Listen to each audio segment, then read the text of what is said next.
কোরআনের পাখি যে জমিনে রেখে দিতে পারো, এই কোরআনের পাখি আল্লাহ তাআলার কাছে সব সময় সর্ব অবস্থায়, মা বাবা বৃদ্ধ কার জওয়ান হোক, দুনিয়ায় থাকুক আর চলে যাক, এই মা বাবাকে ওই সন্তান কষ্ট দেয় না।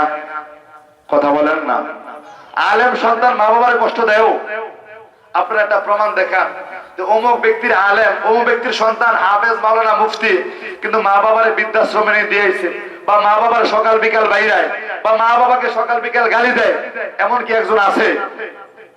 কেন? ওই যে কোরআনের জ্ঞান, হাদিসের জ্ঞান আল্লাহ মাথায় দিয়া দিছে। মা বাবার মূল্য কত, মা বাবার কদর কত, মা বাবার সম্মান কত, কোরআন তাকে শিখাইছে, হাদিস তাকে বুঝাইছে। যার কারণে সন্তান যত বড় আলেম হয়, সন্তান যত বড় জগৎ বিখ্যাত আলেম হবে, কোরআনের হাফেজ হবে, মা বাবার মূল্য তার কাছে তত বেশি বাড়বে। আর সন্তান যদি দুনিয়ার লাইনে বেশি বড় হয়, দুনিয়ার টাকার মালিক হয়, গাড়ির মালিক হয়, বাড়ির মালিক হয়, তখন মা বাবা তার ভয়ে থাকে, কখন কি গোয়ালায়। মা আমার সন্তান কখন আমার প্রতি নারাজ হয়ে যায়, পুতের বোর দিকে তাকায় কথা কয় না। কারণ যদি ছেলে নারাজ হয়, ছেলে যদি আমার সাথে রাগ করে, কথা বলেন না ঠিক কিনা? সন্তান দুনিয়ার লাইনে বড় হইলে মা বাবা সন্তানকে ভয় পায়। আর সন্তান যদি দ্বীনের লাইনে, কোরআনের লাইনে, হাদিসের লাইনে বড় হয়, তখন ওই সন্তান মা বাবারে ভয় পায়। ঠিক কিনা বলেন? এজন্য আমাদের কাজ হলো সন্তানকে আদর্শ যদি আদর্শবান বানায় না যায়, এই সন্তান তোমার জন্য বদদুয়া করবে, এই সন্তান তোমার জন্য কোনো সওয়াবের কাজ করবে না, এই সন্তান তুমি মারা যাওয়ার পরে তোমার জন্য কোনো দোয়ার আয়োজন করবে না। এজন্য সন্তানকে দুনিয়ার যত জাগতিক শিক্ষায় শিক্ষিত করো, পাশাপাশি আমার আল্লাহর কোরআনে শিক্ষা দাও, হাদিসের শিক্ষা দাও। কারণ দুনিয়ার জমিনে টাকা দিয়া যাইবা, জায়গা জমিন দিয়া যাইবা, এগুলো কোনো কাজে আসবে না। সন্তান এগুলো হারাম কাজে ব্যয় করবে, হারাম কাজে ব্যয় করিয়া নিজেও গুনাহ কামাইবে, তোমার কবরের মধ্যে গুনাহ পাঠায়া দিবে। ইমানদার মুসলমান, দুনিয়ার জমিনে যেহেতু সব সময় থাকতে পারবো না, দুনিয়ার জমিনে যেহেতু কেউ থাকতে পারে নাই, তুমি আমিও থাকতে পারবো না, কবর ঘরের সামানা জমায়া যাও, কবর ঘরে কিছু পুঁজি নিয়ে যাও। সংক্ষিপ্ত আকারে বলি, কবর ঘরে যাওয়ার আগে কবরের প্রস্তুতি নাও। আল্লাহর নবীর অনেক বড় সাহাবী, যার নাম হলো উসমানে গনি। উসমানে গনি হলেন এমন বড় সাহাবী যে নবীর, আমার নবীর দুইজন মেয়েকে বিয়ে করছে, যাকে বলা হয় জিন্নুরাইন, যার আরেকটা উপাধি আছে, যিনি জান্নাতের সার্টিফিকেট প্রাপ্ত সাহাবী, যিনার ব্যাপারে আল্লাহ তাআলা জান্নাত ওয়াজিব করে দিয়েছেন। ওই সাহাবী প্রত্যেক দিন আসরের পরে জান্নাতুল বাকির সামনে দাঁড়াইয়া এত অজরে কাঁদতেন, এত অজরে কাঁদতেন। সাহাবায়ে কেরাম বলেন, ও উসমানে গনি, আপনি এত কাঁদেন, এত কাঁদেন, আপনার চোখের পানিগুলো দাড়ি মোবারক দিয়ে ভেবে আপনার বক্ষ দেশে পড়ে যায়, এত কান্না কেন করেন? আপনার জন্য তো জান্নাত ওয়াজিব, তারপরও কেন কাঁদেন? ওই আল্লাহ তাআলা আমার জন্য জান্নাত ওয়াজিব করছে, কথা ঠিক, এটা আমি মানি, কিন্তু পরকালের প্রথম ঘাঁটি হলো কবর ঘর। কবর ঘর, এই কবর করে আমার আল্লাহ আমাকে কি মুক্তি দিবেন নাকি আমাকে আযাব দিবেন? আমি কি সেখানে রেহাই পাবো কি পাবো না? আমার আল্লাহ তো ওই সার্টিফিকেট আমাকে দেয় নাই, আমাকে এটা বলে নাই। যখনই আমার কবরের কথা মনে হয়ে যায়, যখনই আমার এই কবর ঘর আমার জেহেনে চলে আসে, তখন আর দুনিয়ার কোনো কিছু আমার ভালো লাগে না। অর্থাৎ আজরাইল পাঠাইয়া তোরে নিতে পারে দুনিয়া, কিসের আশায় রইলে রে মন মালিকের ভুলিয়া। হঠাৎ আজরাইল পাঠাইয়া তোরে নিতে পারে দুনিয়া, কিসের আশায় রইলে রে মন মালিকের ভুলিয়া। ধন সম্পদ অর্থ করে পাইয়া জমিদারি, ক্ষমতার অহংকারে করলি বাহাদুরি।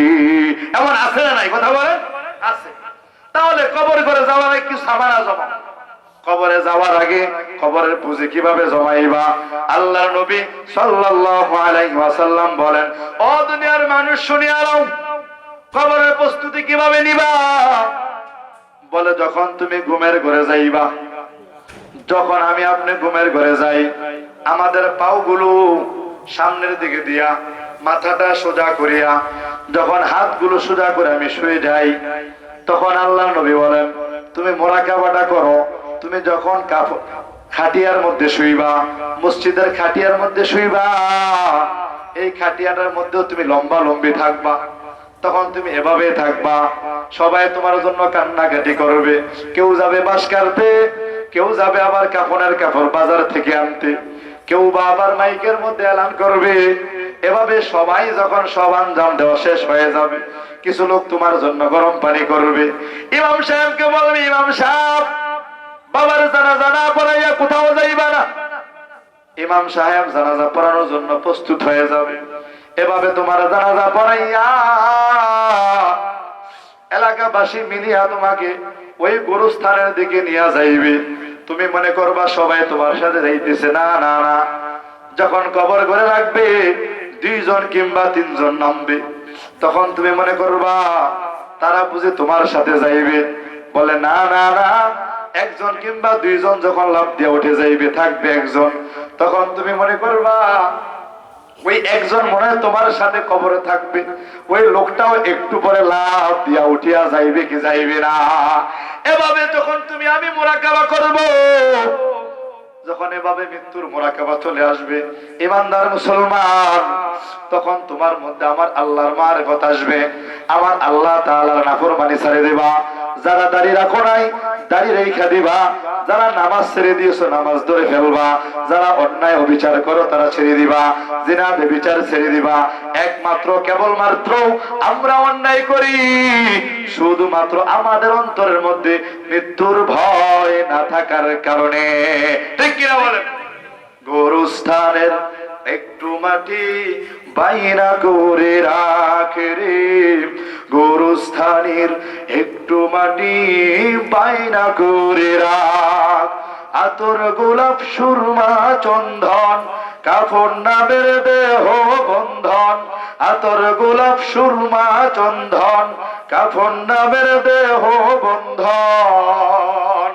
আলমারিতে রাখ রে তুলে, এক্ষুনি তোর আসতে পারে চলে যাওয়ার ডাক রে, এক্ষুনি তোর আসতে পারে চলে যাওয়ার ডাক।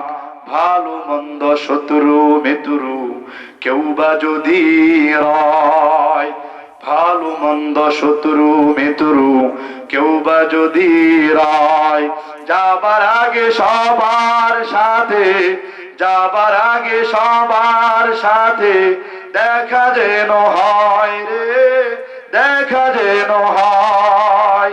ধরতে তোরে লাগবে 6 জন, আপন খুঁজে পাবি কয়জন। ধরতে তোরে লাগবে 6 জন, আপন খুঁজে পাবি কয়জন। একলা ফেলে খাবে তোকে চিল শুকুনার কাকিরে, এক্ষুনি তোর আসতে পারে চলে যাওয়ার ডাক রে, এক্ষুনি তোর আসতে পারে চলে যাওয়ার ডাক। কাঁদিস না মন শিশুর মতো এমনই তো হয়, এই যে জীবন খোদার দিয়া তোর তো জীবন নয় রে, তোর তো জীবন নয়। মাটির খাঁচায় প্রাণের ময়না চিরদিনই আপনে রয় না, মাটির খাঁচায় প্রাণের ময়না চিরদিনই আপনে রয় না। পালিয়ে যাবে খাঁচা ভেঙে একটু ফেলি ফাঁকে রে, এক্ষুনি তোর আসতে পারে চলে যাওয়ার ডাক রে, এক্ষুনি তোর আসতে পারে চলে যাওয়ার ডাক। ঠিক কিনা বলেন? তাহলে কবরের প্রস্তুতি কি আপনি বৃদ্ধ হলে নিবেন? অনেকে মনে করে যে হুজুর আমার বয়স মাত্র 30, আমার বয়স মাত্র 40, এখন যদি দাড়ি রাখি মানুষ কবে এই তো মুরব্বী মুরব্বী বাপরে, এখন দাড়ি রাখার সময়? এখন কি দাড়ি রাখার বয়স তোমার? আর একটু বয়সটা বাড়ি হোক, এমন ধোকা দেয় কি দেয় না বলেন? অথচ মালাকুল মাউত আজরাইল কখন এসে থাবা মারবে কোনো ঠিকানা আছে? আল্লাহ তাআলা বলেন ইযা জাআলাহুম লা ইস্তাখিরুনা সাআতাও ওয়া লা ইস্তাকদিমুন। কি বলেন হুজুর? যে মৃত্যুর 1 সেকেন্ড আগেও আজরাইল তোমার কাছে আসবে না, আর মৃত্যুর পরোয়ানা যখন জারি হয়ে যাবে 1 সেকেন্ড পরিমাণও তোমার জন্য বিলম্ব করবে না। কথা কার? জোরে বলেন কার? জোরে বলেন কার? আল্লাহ। এজন্য হার হালতে সর্ব অবস্থায় যারা মৃত্যুর মুরাকাবা নিয়ে থাকবে, পরকালের চিন্তা ফিকির নিয়ে থাকবে, তাদের ব্যাপারে আল্লাহ তাআলার একটা ঘোষণা আছে, তাদের ব্যাপারে আল্লাহ রাসূলের একটা ঘোষণা আছে। এরা ঈমানি হালতে, এরা ঈমান নিয়া লা ইলাহা ইল্লাল্লাহু মুহাম্মাদুর রাসূলুল্লাহ সাল্লাল্লাহু আলাইহি সাল্লাম কালিমা পড়তে পড়তে আর হাসতে হাসতে দুনিয়ার জমিন থেকে বিদায়। জোরে বলেন না সুবহানাল্লাহ। তাহলে আমরা পরকালে যেহেতু যেতেই হবে, দুনিয়া যেহেতু থাকা যাবেই না, তাহলে দুনিয়াকে ভালোবাসা কোনো লাভ আছে? দুনিয়ার মহব্বত দেখে কোনো লাভ আছে? দুনিয়ার বাড়ি গাড়ি এমপি মন্ত্রী যত সার্টিফিকেট আছে এগুলো ভালোবাসা কোনো লাভ নাই। সকাল বেলার ধনী রে তুই ফকির, সন্ধ্যা বেলা নদীর পার ভাঙ্গে ওপার ঘরে, এই তো নদীর খেলা। সকাল বেলার ধনী রে তুই ফকির, সন্ধ্যা বেলা নদী পেতে নৌকা চালাও কেরে মাঝি ভাই, বেলা ডুবার আগে আমি ওপার যেতে চাই। ডুবে গেলে বেলা আর উঠে না, ভেঙ্গে গেলে মেলা আর জমে না। दुनिया में हो दुनिया का तलबगार नहीं हो, बाजार से गुजर खरीदार नहीं हो। এই কথাগুলো যদি একবার মুমিন বান্দা অন্তর দ্বারা ফিকির করে, তখন তার কাছে দুনিয়ার টাকা পয়সা ভালো লাগবে না, তার কাছে দুনিয়ার নাফরমানি ভালো লাগবে না, তার কাছে কোনো গুনাহের কাজ ভালো লাগবে না, হারাম সম্পদ আত্মসাৎ করা ভালো লাগবে না, নামাজকে মাইর দেওয়া ভালো লাগবে না, ঘুমাইয়া ফজর কাজা করবে না, দাড়ি কাটবে না, আল্লাহ তাআলার নাফরমানি হয় এমন কোন কাজ করবে না। তখন এই বান্দাটা আল্লাহর ঘোষণা অনুযায়ী আল্লাহ তাআলার জান্নাতের মধ্যে প্রবেশ করবে। জোরে বলো সুবহানাল্লাহ। এরপর দরন্তরের মা তোমাদেরকে দুইটা আমল দিয়া দেই। আল্লাহর নবী বলেন আল মারআতু ইযা সাল্লাত খামসাহা, যদি কোন মা, ও মা একটু ধ্যান দিয়ে হাদিসটা শুনেন। আল্লাহর নবী বলেন কোন মা যদি, কোন বোন যদি 5 ওয়াক্ত নামাজ সুন্দরভাবে পড়ে, বলেন কয় ওয়াক্ত নামাজ? 5 ওয়াক্ত নামাজ। নামাজ কি 5 ওয়াক্ত ফরজ? সবাই বলেন কয় ওয়াক্ত ফরজ? আপনারা যেটা পড়েন জুমার দিন শুধু পড়েন, আছে না মুসলিম এরকম? শুধু জুমার দিন আসে এমন মুসলিম আছে না নাই? একক আছে মাত্র একদিন এক ওয়াক্ত ফরজ। আমার কথা কি বাস্তব না বাস্তব? কি বলেন না কেন? অনেক লোকে মিলে গেছে কয় না শর্মে নিজের হাত ধরে কয় পাশে রাখি, তুই তো পড়ছ না বেটা, এত জোরে কৌকা। যারা জুমার দিনে আসে এদের কাছে মাত্র এক ওয়াক্ত ফরজ।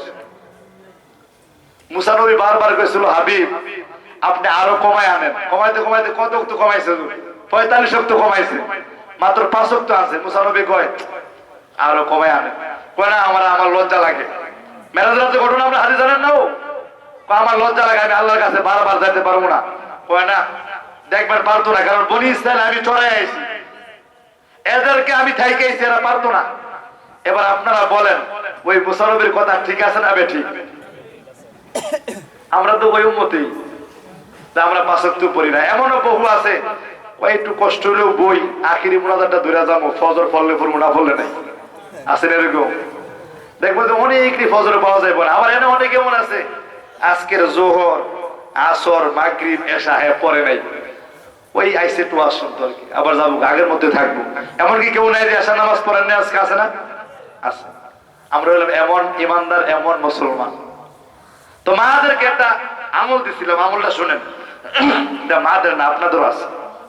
আল্লাহর নবী বলেন আল মারআতু ইযা সাল্লাত খামসাহা, কোন মা কিংবা বোন যদি 5 ওয়াক্ত নামাজ জামা সুন্দরভাবে পড়ে, 5 ওয়াক্ত নামাজ পাবন্দির সাথে পড়ে, এমনি ভাবে 2 নাম্বার হলো স্বামীর খেদমত সুন্দরভাবে করে এবং নিজের লজ্জাস্থানের হেফাজত সুন্দরভাবে আদায় করে।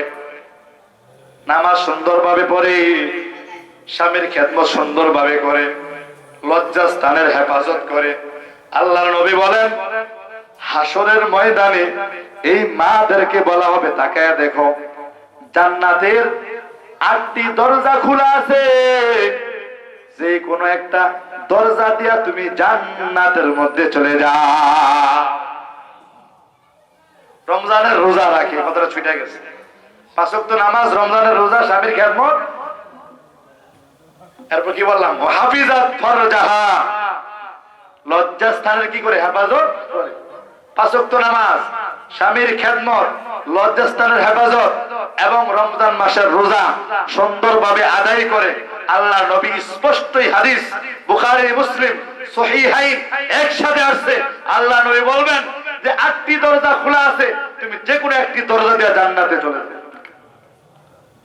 ও মহিলাদের কথা বলছে, আপনারা সুবহানাল্লাহ বলতেন না? তা আপনাদের এটা বলি এবার শুনেন। আল্লাহর নবী বলেন যে কোন মুমিন বান্দা যদি দুনিয়ার জমিনে আল্লাহ তাআলাকে রব বলে স্বীকারোক্তি দিয়া আমল করতে করতে দুনিয়ার জমিন থেকে বিদায় নেওয়ার সময় মান ক্বালা লা আখিরু কালামিহি লা ইলাহা ইল্লাল্লাহ, যদি দুনিয়ার মধ্যে আল্লাহর বিধানগুলো মাইনা মরার সময় খালি কালিমাটা পয়রা মারা গেছে, দাখলাল জান্নাহ, ওই মরতে দেরি, জান্নাতে যাইতে কোনো দেরি নাই। আল মাউতু জিসরুন ইউসিলুল হাবিবু ইলা হাবিবিহি, কথার জন্য মৃত্যুটা হলো একটা ব্রিজ, একটা পুলের মতো, মারা গেল পুল পার হয়ে গেল, মারা গেল ব্রিজ পার হয়ে গেল, মরতে দেরি, জান্নাতে যাইতে দেরি নাই। সুবহানাল্লাহ। শেষ করে কয়টা বাজে দেখেন তো, পরে আপনারা ফজল নামাজ না পড়ে আমার গুনাহ লাগি বানাবেন। শেষ করে দেখি বলেন, বহু শুনছেন, আমল করতে হবে। কি করতে হবে? কারণ আমি কিন্তু শুরুতেই বলছি বাবা, আজকালকে ওয়াজ মাহফিল অনেক হয়, হেদায়েতে ভাই উঠে নাও তো হবে, কে উঠবে না, বসেন। আজকে ওয়াজ মাহফিল বেশি হয়, হেদায়েতের খাতা শূন্য। শুরুতে কথাটা বলছি কি বলি নাই? কিন্তু আমার মাহফিল ভিন্ন। ওয়াজ যা শুনছেন এগুলো এখন থেকে আমলে নিয়ত করে বলেন আল্লাহ, সবাই বলেন আল্লাহ। যে কথাগুলো হয়েছে এগুলো ভুল ভ্রান্তি আমাদের নিজের পক্ষ থেকে, আর যা সঠিক হয়েছে এগুলো আপনার পক্ষ থেকে। সঠিক কথাগুলো মেনে সুন্দরভাবে আমল করে আল্লাহ আপনার পরম জান্নাতের মধ্যে যাওয়ার তৌফিক আমাদেরকে দিয়া দেন, বলেন আমিন। এ মা বোনেরা বলেন আমিন। আরেকটা ওয়াদা আপনাদের থেকে নিতে চাই, সন্তানদেরকে কোরআনে হাফেজ বানাবেন। আপনারা সন্তানদেরকে আলেম বানানো দরকার আসেনিও, পরকালে একটু নাজাত পাওয়ার জন্য হইলেও নায়নাতকুরদেরকে, সন্তানদেরকে একটু আলেম বানায় যান, একটু কোরআন পড়ায় যান, একটু মাদ্রাসা দিয়া যান। তারাই আপনার জন্য কাঁদবে, তারাই আপনার জন্য কাঁদবে, তারাই আপনার জন্য কাঁদবে, তারাই আপনার জন্য হাত তুলবে আল্লাহর কাছে। আল্লাহ তাআলা সবাইকে, যার ছেলে সন্তান আছে ছেলে সন্তান দিয়া, আর যার নায়নাতকুর আছে নায়নাতকুর দিয়া কোরআনের হাফেজ বানানোর এবং এই মাদ্রাসার খেদমত করার তৌফিক দান করুন, বলেন আমিন। এখনই দোয়া হবে। আমরা সকলেই আল্লাহ রাসূলের শানে মুহাব্বত আর ইশক নিয়ে, ভালোবাসা নিয়ে একটু দুরূদ শরীফ পড়ি। আল্লাহুম্মা সাল্লি আলা মুহাম্মাদ ওয়া আলা আলি মুহাম্মাদ কামা সাল্লাইতা আলা ইব্রাহিম ওয়া আলা আলি ইব্রাহিম ইন্নাকা হামিদুম মাজিদ। আল্লাহুম্মা বারিক আলা মুহাম্মাদ ওয়া আলা আলি মুহাম্মাদ كما باركت على إبراهيم وعلى آل إبراهيم إنك حميد مجيد. أستغفر الله ربي من كل ذنب وأتوب إليه لا حول ولا قوة إلا بالله العلي العظيم.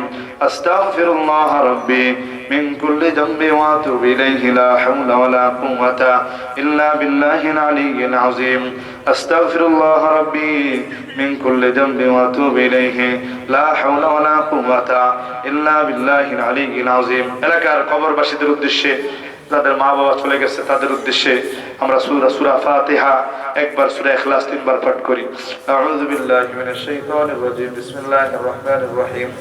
আলহামদুলিল্লাহি রাব্বিল আলামিন আর রহমানির রহিম مالك يوم الدين إياك نعبد وإياك نستعين اهدنا الصراط المستقيم صراط الذين أنعمت عليهم غير المغضوب عليهم ولا الضالين آمين بسم الله الرحمن الرحيم قل هو الله أحد الله الصمد لم يلد ولم يولد ولم يكن له كفوا أحد بسم الله الرحمن الرحيم قل هو الله أحد الله الصمد لم يلد ولم يولد ولم يكن له كفوا أحد بسم الله الرحمن الرحيم قل هو الله أحد الله الصمد لم يلد ولم يولد ولم يكن له كفوا أحد এলাকাবাসী থেকে অনেক মুরব্বানে কেরাম চলে গেছে, তারা আজকে বড় ইতিম কবর করে। অনেকে এমন আছেন মা নাই বাবা নাই, চির ইতিম হয়ে আছেন, ঘরে যাইবেন কিন্তু মা থাকবে না, বাবারে পাইবেন না, তাদের জন্য দোয়া করবেন।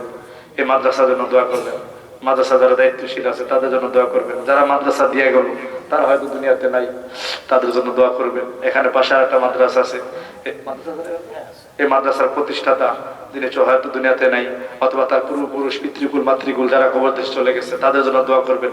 যেখানে মাদ্রাসা থাকে সেখানে আল্লাহর রহমত থাকে। এই মাসের শিক্ষক ছিল হাফেজ মতিউর রহমান, উনি মারা গেছে, দোয়া করবেন। সবাই কান্নাকাটি করে দোয়া করবেন। এই মজমাটা রহমত দ্বারা আল্লাহ তাআলা বেষ্টন করে রাখছেন। দাঁড়ানো বাইরে বসে যান, একটু আদবের সাথে বসে দোয়াটা করেন। দাঁড়ানো বাইরে বসেন। এই মা বোনেরা একটু আত্মাহিয়াতুস শুরুতে নামাজে যেমনি বসেন এমনি বসে একটু আল্লাহর কাছে কান্নাকাটি করবেন। ছেলে সন্তানকে আল্লাহ যেন আলেম বানায়, এমনি ভাবে যাদের মা বাবা গেছে তাদের জন্য দোয়া করবেন, কান্নাকাটি করবেন।